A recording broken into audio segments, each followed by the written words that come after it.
New details are now confirming that British terrorist Samantha Luthwaite lived in Nairobi for 7 months without being noticed by authorities. Investigations by British news networks suggest that the woman, known as the White Widow, rented an apartment in Nairobi in 2011 using her fake identity, Natalie Webb. Samantha, who had earlier been spotted at the coast, also wrote a passionate poem in praise of fallen Al-Qaeda leader Osama bin Laden. We'll have this story for you in just a moment from now, so please do stay with us. KTN's Ferdinand Omondi will be bringing us that story shortly. Now let's move on to the looting allegations hanging over the Chief of the Defence Forces, which have taken a new twist today, with the Chief General Julius Karangi telling the Parliament that soldiers only took bottles of water from Westgate. Karangi told Parliament that the soldiers were thirsty and sought permission from their commander to take a few bottles of water from Nakumatt. But as KTN's Patrick Amimona reports, KDF has cancelled a news conference at which these questions were bound to come up. This was yet another closed-door meeting by members of the Joint Parliamentary Committees on National Security and Defence with the country's top security chiefs. Cabinet Secretaries for National Security and Defence were also present. The lawmakers are probing last month's terror attack at the Westgate Mall.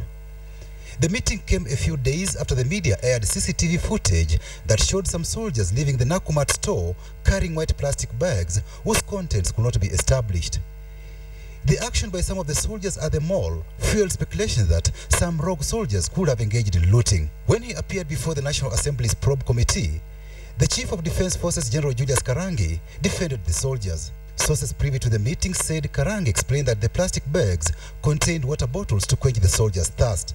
The CDF also told the committee that soldiers who were seen ransacking the premises were engaged in sanitation.